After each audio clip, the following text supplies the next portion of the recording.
UP के CM Yogi Adityanath ने अंबेडकर नगर में कहा कि सत्ता में आने के लिए सपा षड्यंत्र रच रही है।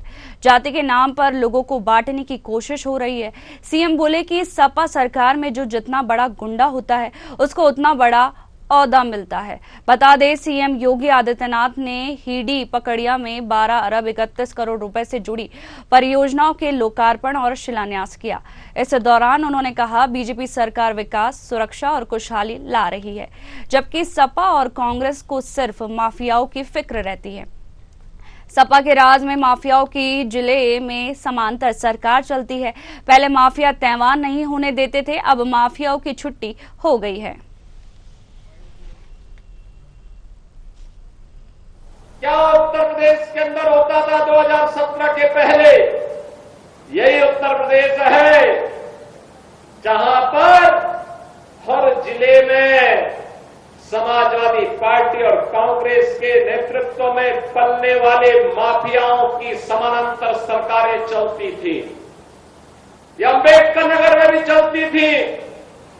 याद करिए, हिंदू जागरण मंच के अध्यक्ष, टाडा जनपद के ही निवासी, हमारे एक प्रमुख कार्यकर्ता की हत्या यहां होती है और कोई सुनवाई नहीं होती, कोई सुनवाई नहीं हो रही थी। तब भी मुझे आंदोलन करने के लिए अंबेडकर नगर जनपद में आना पड़ा था। क्या उत्तर प्रदेश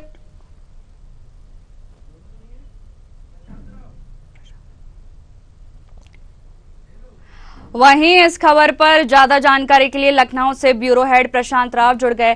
प्रशांत, सीएम योगी की ये जनसभा और सौगात, क्या उपचुनाव से पहले योगी की कवायद शुरू हो गई है? बिल्कुल, आज उत्तर प्रदेश के मुख्यमंत्री योगी आदित्यनाथ जो है अम्बेडकर नगर के दौरे पर थे, जहां कटहरी में उन्होंने एक जनसभा को संबोधित करते हुए समाजवादी पार्टी के ऊपर बड़ा हमला बोला। उन्होंने कहा कि अब उत्तर प्रदेश से गुंडे माफिया प्रस्थान करेंगे और अब माहौल बदल चुका है। 2017 की सरकार के बाद देश में सुरक्षा का वातावरण जहां हुआ है, तो इस प्रदेश में गुंडे माफिया अब जो है प्रदेश छोड़कर भाग रहे हैं।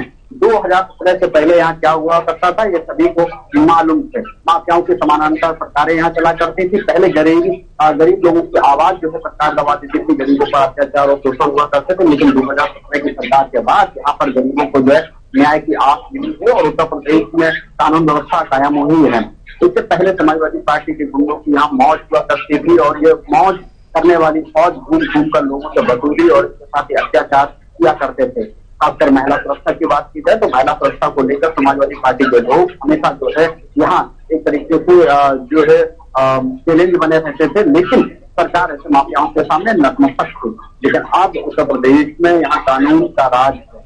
अगर कोई माफिया सिर उठाएगा तो उसका सिर जो तरीके से खत्म कर दिया जाएगा। साथ है कि अगर उत्तर प्रदेश में बात की जाए, मुख्यमंत्री योगी आदित्यनाथ अपनी कानून व्यवस्था के बलबूते से एक बार उत्तर प्रदेश में होने वाले सब विधानसभा चुनावों को लेकर उत्तर प्रदेश की जनता से लगातार फिर भारतीय जनता पार्टी के पक्ष में वोटों की अपील कर रहे हैं। आज अम्बेडकर नगर पहुंचे थे, जहां उन्होंने 1000 करोड़ से भी ज्यादा की योजनाओं का लोकार्पण शिलान्यास किया है।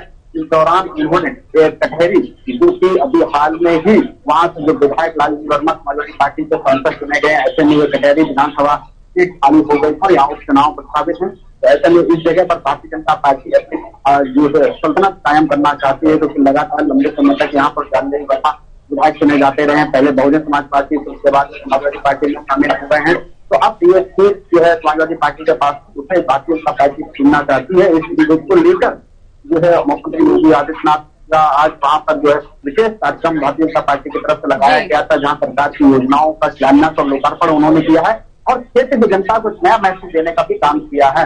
हालांकि अम्बेडकर नगर गोरखपुर के समीप ही लगा हुआ है। अयोध्या और गोरखपुर से कटा हुआ क्षेत्र ही अम्बेडकर नगर जिला जो है मायावती ने बनाया था। तो ऐसे में यहाँ लालजी वर्मा पूर्व बहुजन समाज पार्टी के एक जो है शीर्ष नेता माने जाते थे, लेकिन उसके बाद उन्होंने समाजवादी पार्टी ज्वाइन कर ली है। अब वो सांसद है, यह सीट खाली हुई, तो भारतीय जनता पार्टी की पूरी नजर बनी हुई है। और इस सीट पे जो प्रभारी हैं कैबिनेट मंत्री स्वतंत्र देव सिंह, वो लगातार वहां कैंप कर रहे हैं और कोशिश कर रहे हैं कि कैसे ये सीट जो है भारतीय जनता पार्टी के पाले में लाया जा सके। उसी को लेकर योगी आदित्यनाथ समाजवादी पार्टी की गुंडाई गिनाने का काम किया। जी प्रशांत, दूसरा सवाल ये है कि जो सीएम योगी आदित्यनाथ है वो कह रहे हैं कि सपा समाज को जाति पर बांटने की कोशिश करती है। देखिए बिल्कुल समाजवादी पार्टी का जो पहले फैक्टर था एम वाई का अगर मतलब समझा जाए जिसमें मुस्लिम और यादव वोट बैंक लेके चलते थे, लेकिन अब 2024 का जब चुनाव हुआ तो इंडिया अलायंस में समाजवादी पार्टी शामिल हुई तो इन्होंने एक नया नारा दिया सीडीए का मतलब पिछड़ा, दलित और अल्पसंख्यक। इस नारे के साथ समाजवादी पार्टी ने उत्तर प्रदेश में 2024 के लोकसभा चुनाव में ठीक बढ़त पाई है और इसमें भारतीय जनता पार्टी को हार का सामना भी करना पड़ा है। तो ऐसे में जो समाजवादी पार्टी के ऊपर जो हमला बोला है योगी आदित्यनाथ ने कि जात धर्म के नाम पर यहाँ बांटना चाहते हैं, निश्चित तौर से देखिए ये चीजें कुछ इसलिए भी मुख्यमंत्री योगी आदित्यनाथ बोल रहे हैं कि जिस तरीके से सुप्रीम कोर्ट के द्वारा SC/ST रिजर्वेशन में उपवर्गीकरण लगाने को लेकर बात कही गई यानी सुझाव दिया गया है, उसमें बहुजन समाज पार्टी ने जो है सीधे इसमें जो है विरोध दर्ज कराया है। लेकिन समाजवादी पार्टी जो संविधान बचाओ आरक्षण बचाओ का नारा लेकर चल रही थी वो कहीं ना कहीं जो इंडिया अलायंस यानी कि कांग्रेस के दबाव में समाजवादी पार्टी अपनी मुखर बात नहीं रख पाई है।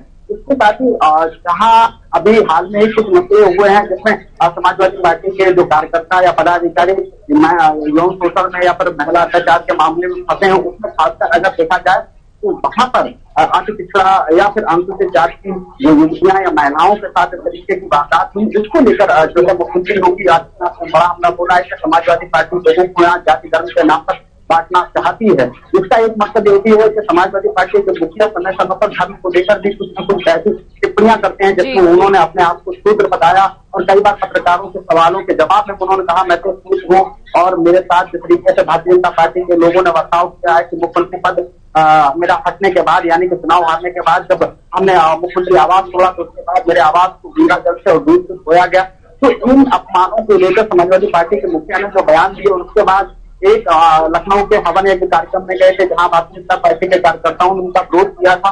उसके बावजूद भी एक तरफ वो जो है दलित को हितैषी बन रहे हैं तो दूसरी तरफ वो जो है मंदिरों और मस्जिदों के नाम पर भी राजनीति कर रहे हैं जहां उनका विरोध होता है और उसके साथ ही वो तमाम ऐसे धार्मिक कार्यक्रमों में शामिल होने के बावजूद भी उनकी पार्टी के नेताओं के द्वारा तमाम जो धार्मिक मुद्दों को लेकर रोडाभास जारी है, चाहे वो पूर्व में स्वयं प्रसाद मौर्य रहे हैं हिंदी धर्म के देवी देवताओं के ऊपर उन्होंने सवाल उठाए थे, हालांकि आज स्वयं प्रसाद मौर्य नहीं है, लेकिन फिर भी पार्टी की तरफ से कुछ न कुछ ऐसे बयान जारी होते हैं जिस पर ये विरोध और ये जो वक्तव्य आज जो मुख्यमंत्री योगी आदित्यनाथ ने किया वो राष्ट्रीय होता है। राम मंदिर का मुद्दा भी यही अहम था कि राम मंदिर में मंदिर के निर्माण के बाद कार्यक्रम में जब इनको लोकार्पण के कार्यक्रम में जब यहाँ बुलाया गया था तो समाजवादी पार्टी के तमाम जो नेताओं के साथ अखिलेश यादव ने वहाँ अपनी उपस्थिति नहीं दी है। इसलिए मुख्यमंत्री योगी आदित्यनाथ ने कहा कि जाति धर्म के नाम पर लोगों को बांटकर समाजवादी पार्टी यहाँ राज कायम करना चाहती है। यह प्रदेश की जनता को खासकर कटहरी की जनता को समझना होगा। जी, तमाम जानकारियों के लिए आपका बहुत बहुत शुक्रिया प्रशांत।